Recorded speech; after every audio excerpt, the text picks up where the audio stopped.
trading cards, anime, toys, and even clothing. You name it, the Pokémon Company has slapped a critter and a price tag on it. And that's not even to mention the ever-expanding library of core series games and spin-offs they keep pumping out. But Pokémon didn't become the largest multimedia franchise in the world by accident. The series' recipe for success has been carefully curated over generations of diverse titles, and it all started with 2 Game Boys and a link cable. Hi there, my name is Daniel, and I think Pokémon Red, Blue, and Yellow are pretty creative.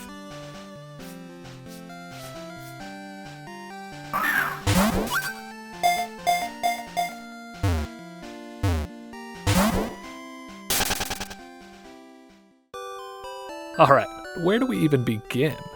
These monsters have been packaged in just about every form imaginable, and I honestly don't have the time or expertise to remotely cover all of that. What I do have, however, is a love for these games that spans, honestly, my entire life. There's plenty of content out there that'll give you a more exhaustive breakdown of the game's history, mechanics, and competitive dynamics. But here, I just want to take a moment to celebrate the original adventures that captured my imagination so many years ago. Pokémon has been a consistent presence in my life ever since I first saw those colored cartridges in 1998. But as I sit here, 2 decades, 9 generations, and over 1,000 Pokémon later, I'm realizing that I've kind of taken the series for granted a bit. These lighthearted journeys seem to effortlessly capture my imagination with their vast, rich worlds and intuitive mechanics. And I know I'm not the only one who feels that way. But how did this compelling gameplay formula come about in the first place? What's the secret sauce that brought Pokémon from just an interesting idea to the global phenomenon it is today? Well, it certainly wasn't their budget. To this day, Pokémon developer Game Freak remains a relatively small studio, and while they certainly have more resources at their disposal these days, time and money for these early projects was tight, to say the least. This team, led by Satoshi Tajiri, was instead driven by a powerful vision to create a game that inspired connection. And this vision paid off with the release of Pokémon Red and Green in 1996, which then hopped across the Pacific as Red and Blue a couple years later. Pokémon Yellow is a bit of an interesting case since it kind of fuses elements from the anime into the original Gen 1 experience. I honestly love how this third entry shakes up the original formula, and it provides some much needed quality of life improvements. But because some of the game's larger changes tend to throw a wrench in the overall balance and pacing, I'm sticking with these guys as the definitive way to experience Pokemon's first generation. These forerunners may not have all the bells and whistles of modern Pokemon titles, but their unique blend of competition, collection, and collaboration set the stage for a series that has left an undeniable footprint on the hearts of gamers, or should I say trainers, across the world. As we begin our journey, the first face we see is Professor Oak, who explains several key details about the world.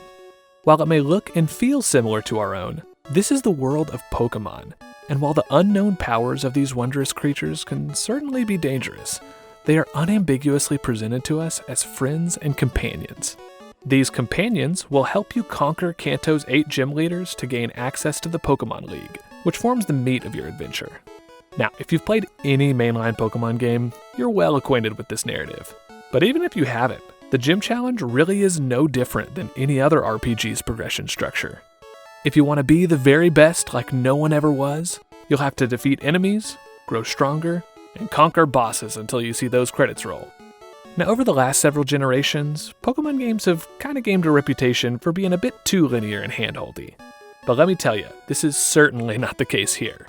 The Kanto region itself starts off pretty straightforward, but then really opens up after the 3rd gym. And while in reality there aren't a ton of branching paths here, the ambiguity of how to progress on the latter half is surprisingly challenging.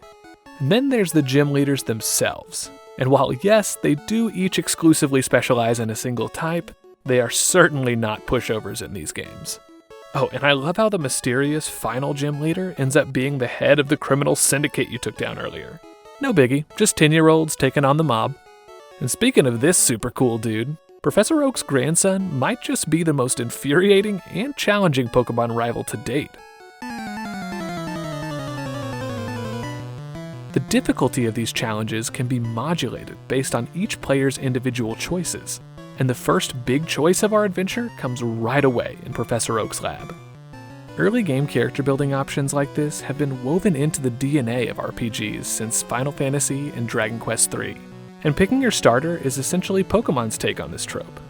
These guys give us a sneak peek at the game's rock-paper-scissors type matchups, which provide structure to the vague and somewhat inconsistent elemental mechanics of previous RPGs. By giving every Pokemon and every move a type with defined strengths and weaknesses, Game Freak shifts the focus towards strategy rather than simply out-leveling one's opponent. I think this setup is great, but it's also a lot to throw at the player. Game Freak gets away with this though by making the rest of the combat system incredibly simple, boiling familiar RPG systems down to their base elements and presenting them to the player in easily digestible chunks. Sure, you can fill your party of 6 with any Pokemon you catch along the way, but at this point in the series, only one can battle at any given time. And unless you're using the helpfully named Experience All, only the Pokemon you use will gain any XP from the skirmish. Now this does inevitably lead to a lot of grinding, which is why Game Freak has moved toward a more familiar XP system in later titles. But in Gen 1, the focus is incredibly tight. You just need to worry about which single Pokemon of yours can defeat the enemy in front of you. And then there's your Pokemon's moves. Sure, there are oodles of these in the game, but your Pokemon can only learn 4 at a time, which brings down the pressure a little bit. Some are learned by leveling up, like in Dragon Quest, and others come from TMs, which feel like they come straight out of Final Fantasy's equipable magic systems. Each Pokemon has access to a different set of moves, which makes them feel distinct from one another, while also establishing a pretty solid level of customization. Even without held items, abilities, or natures, Game Freak was able to use the types, stats, and moves of each Pokemon to inject personality and player expression into these Game Boy games. Now, they certainly didn't nail this system the first go around. It's no secret that the mechanics in Gen 1 are broken as all get out. Some moves straight up don't work as intended, and type representation is an absolute crapshoot, both in terms of moves and the Pokemon themselves.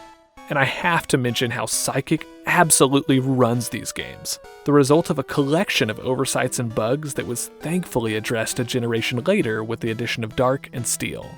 Yeah, it's all pretty jank. But while this first proof of concept might not be Pokemon's best iteration, these deceptively simple RPGs certainly lay the groundwork for a combat system rife with depth and complexity.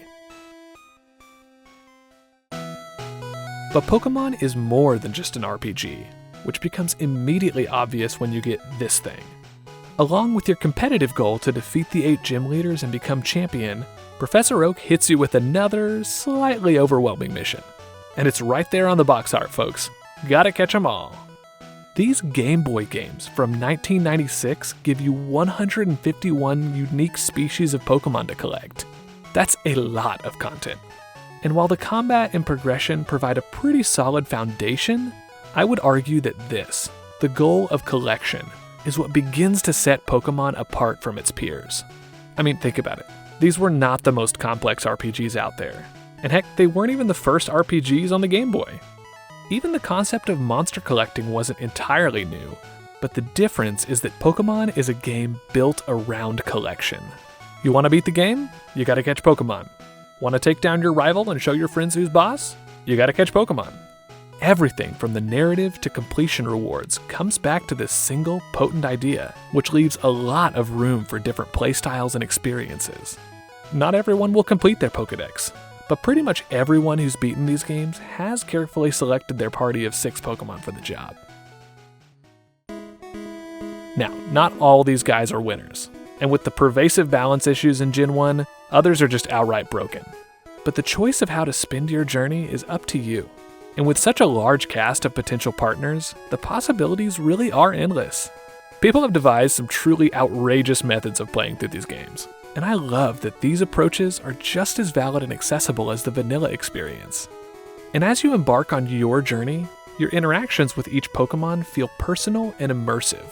When you wander into the tall grass, you're not just met with a random encounter. You're attacked by a wild animal. And if you want to recruit this creature, you have to lower its defenses before making your move. This, of course, requires a confident understanding of the combat system to pull off, but it also requires a level of investment that forms a bond between you and your newfound partner. And while you'll mostly be battling with them, there are lots of little details outside of battles that reinforce this connection. Chief among these are HMs, which almost bring a Metroidvania-like progression to the games. Now I know this requires you to give up one of your 4 precious move slots for a move that you can't get rid of. Yeah, no move deleter in Gen 1.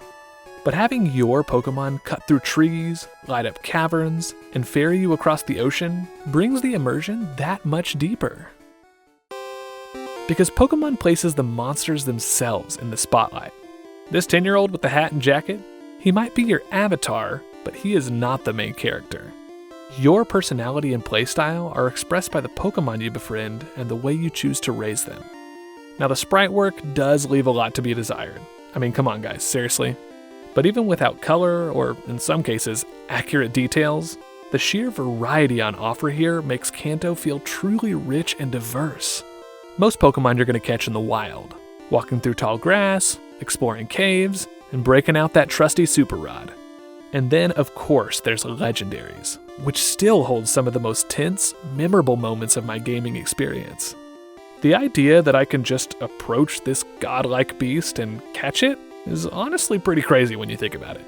And the legendaries in this game, while understated compared to later titles, each serve as both bosses and rewards for completing some pretty tough optional dungeons. My favorite part of completing the Pokédex, though, is evolution. Just like Ash in the anime, you'll probably learn about this first through the quick metamorphosis of the early game bugs. And while this is essentially Pokemon's take on class promotions, I don't know if any other RPG does a better job of communicating growth with a mechanic like this. It might be from leveling up, reacting to an elemental stone, or being traded from another trainer, but evolution seamlessly expands the Pokédex while deepening the player's experience with it. Now hold it right there. That's something special. If Pokémon had simply been an approachable RPG built around a complex collection mechanic, I'd argue that it would still be remembered fondly to this day. But that's not what made it a phenomenon. No, it was the fact that every action you take towards growing stronger and completing your Pokédex encourages you to connect with others. Whether it's competition or collection, each aspect of your journey is enlivened by collaboration. And it all starts right here, red and blue, and yellow, of course. For all intents and purposes, these experiences are identical, with the only real difference being a handful of exclusive monsters in each one. And while yes, this series tradition of basically releasing the same game twice does feel more than a little cash grabby, remember that this was a simpler time, before online trading and before the GTS. Could Game Freak have done more to set each version apart? Games like Zelda's Oracle titles seem to suggest as much. But by withholding even a teensy amount of content like this, Game Freak clearly communicated their intentions. Players are meant to connect with each other. And while most Game Boy games weren't even using the link cable at all, Pokémon was just getting started. Because how else are you supposed to brag about your unbreakable squad than by throwing down on your friends? These games may be developed primarily for kids, but the inclusion of competitive multiplayer has launched the series meta to an almost unfathomable degree of complexity. With each new feature Game Freak has added over the years, fans have continued to reveal the endless potential of Pokémon battles, and they don't seem to be slowing down anytime soon. How many RPGs can say that?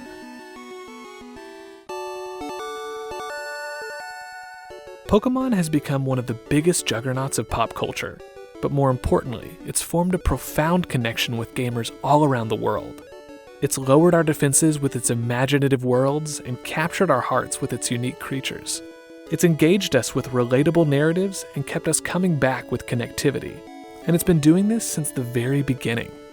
Gen 1 may not be the most polished iteration of the Pokémon germ, but it laid a rock-solid foundation for future titles that has revolutionized the way video games relate to their fans.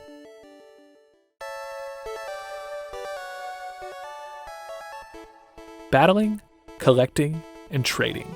It's all here in these first, admittedly rough titles.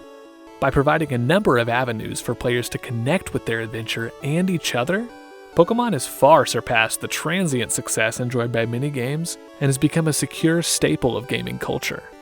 Because connection truly is one of the most powerful forces in our world, and love speaks to a purpose in our heart that goes beyond words or explanation. Every key turning point in my story has been interwoven with the journey of someone else, and some of my darkest moments have come when I felt alone. We are not meant to be alone. So if that's you right now, and you're struggling to see love or purpose in your life, hear this: I'm glad you exist. As a Christian, I firmly believe that just as a work of art bears the signature style of its artist, each and every created being in existence uniquely illustrates the beauty and intelligence of a creator. That includes you. You and I may believe different things about the world, ourselves, and the divine. But regardless, I pray you would know that you have value and that you're worth loving. Thank you so much for watching. This was a really special episode for me, and Pokemon holds such a special place in my heart. If we haven't gotten to connect yet, please sound off in the comments below. I'm grateful for such a life-giving opportunity to reflect upon these experiences, and I'm thrilled to have you along for the journey. God bless y'all. Have a great day.